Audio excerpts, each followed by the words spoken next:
ठीक है, तो अभी मैं आपको एक फॉर्मेट दिखाने वाली हूँ। उस फॉर्मेट को पहले बना लेना पेपर में और उसके बाद क्वेश्चंस आराम से सॉल्व हो जाएंगे with regards to convertible bonds.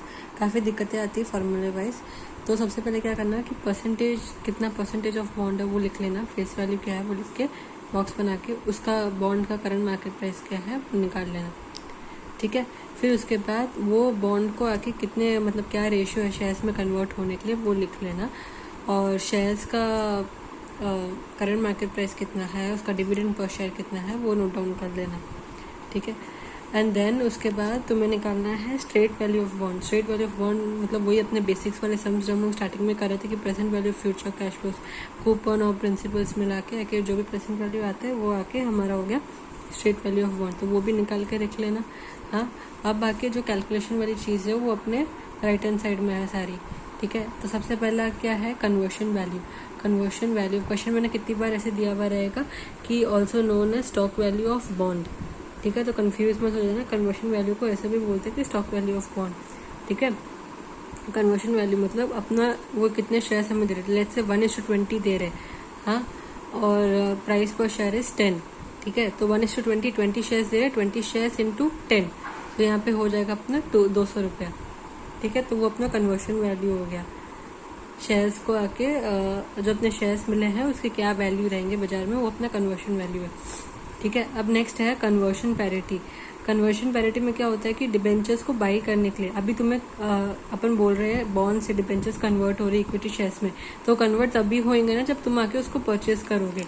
Debenture से बॉन्ड को तुम परचेज करोगे तो किस रेट पे करोगे, ऑब्वियसली जो मार्केट पे प्राइस चल रहा है उसी पे। जैसे अपन स्टॉक मार्केट में जब ट्रेडिंग करते हैं शेयर्स परचेज करते हैं तो जो भाव चल रहा है स्टॉक एक्सचेंज पे उसी भाव पे परचेज कर पाएंगे। तो उसी एंगल से बस सोचो कि अगर मेरे को कन्वर्ट करना है बॉन्ड डिबेंचर्स को इक्विटी शेयर्स में, तो जो मार्केट में भाव चल रहा है उसी भाव पे मैं कन्वर्ट करूंगा।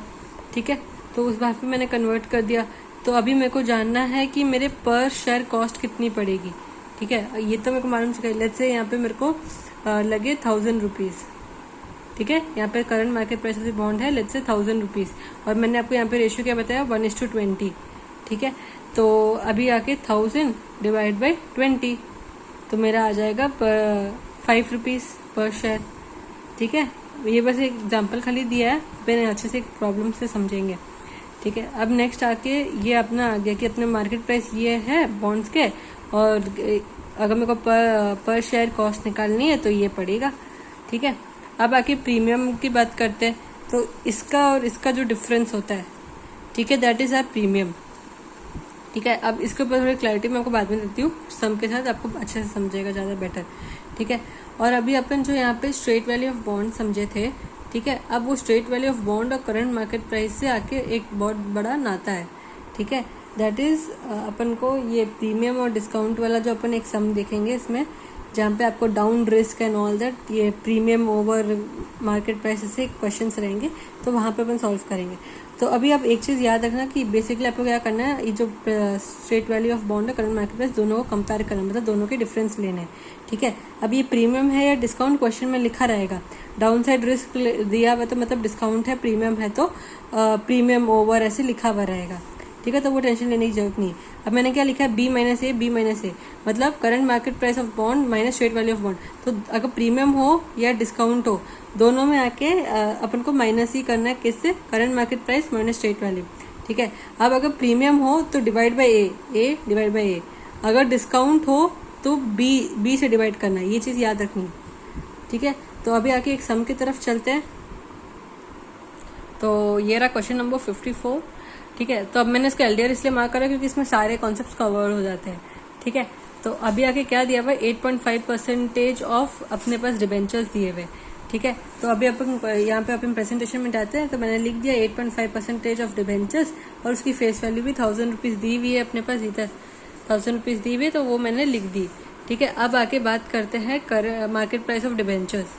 मार्केट प्राइस ऑफ डिबेंचर्स है 900 रुपया, तो उसको भी मैंने लिख दिया करंट मार्केट प्राइस 900 रुपया।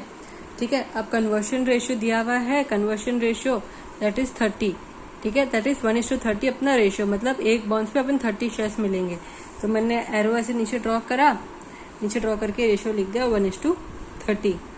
ठीक है, अब उसके बाद क्वेश्चन में डायरेक्टली दिया हुआ है स्ट्रेट वैल्यू ऑफ डिबेंचर्स, तो अपन को present value of future cash flow निकालने की जरूरत नहीं, क्वेश्चन खुद ही दे दिया। तो मैं यहाँ पे आके लिख दी कि हाँ ये मेरा स्ट्रेट वैल्यू ऑफ बॉन्ड आके 700 रुपये है।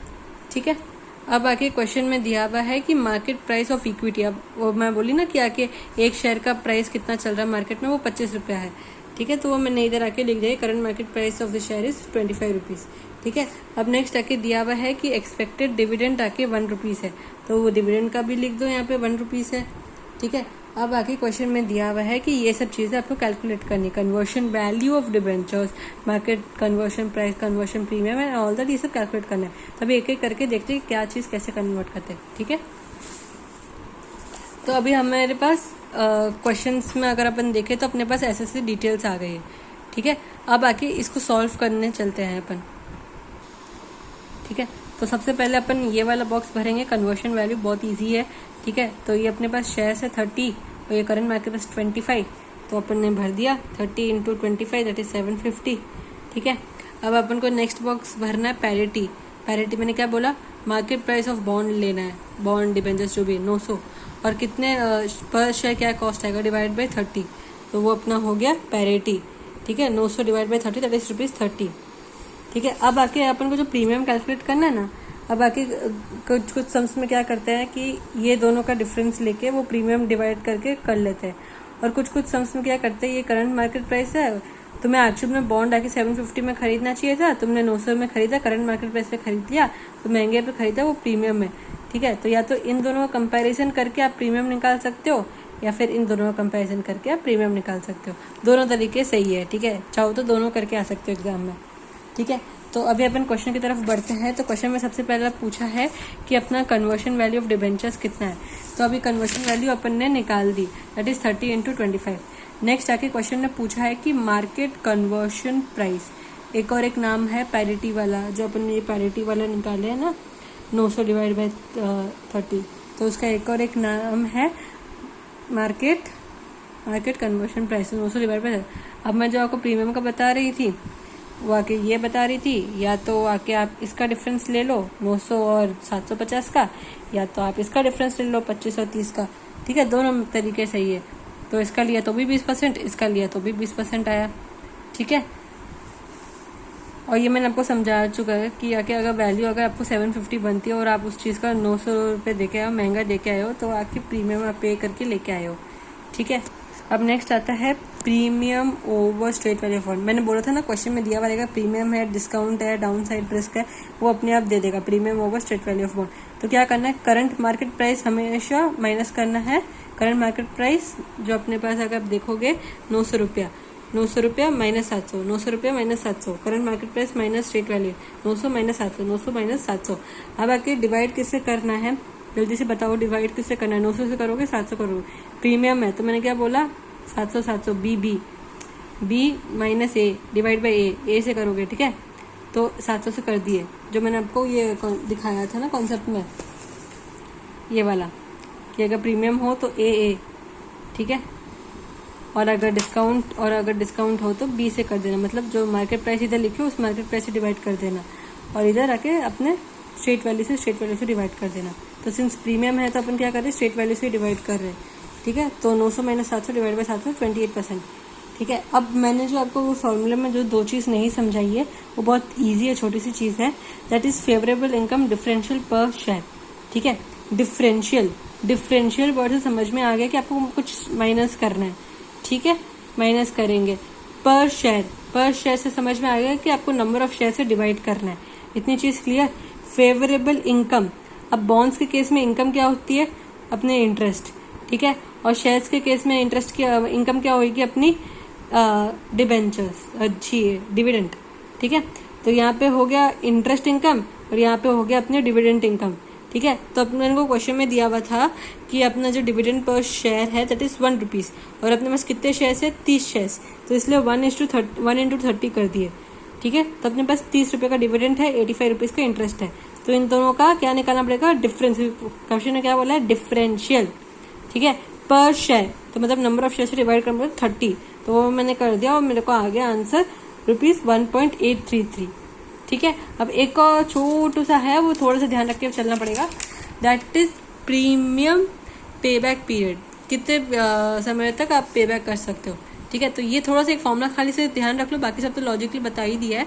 ठीक है, कन्वर्शन प्रीमियम पर share divide by favourable income differential पर शेयर, ये अपन आके पिछले फॉर्मूले में निकाले 1.833 कन्वर्शन प्रीमियम पर शेयर। इधर आ जाओ पीछे, अपन देखते हैं कन्वर्शन प्रीमियम पर शेयर अपन यहाँ पे निकाले थे ना 5% है यहाँ पे, और उसी का अपन रेशियो भी निकाले थे 30 - 25 डिवाइड बाई 25/100। तो ये वही है, बस कन्वर्शन प्रीमियम जो है और आपका ये जो फेवरेबल इनकम है, इन दोनों को डिवाइड करते हुए चलना है।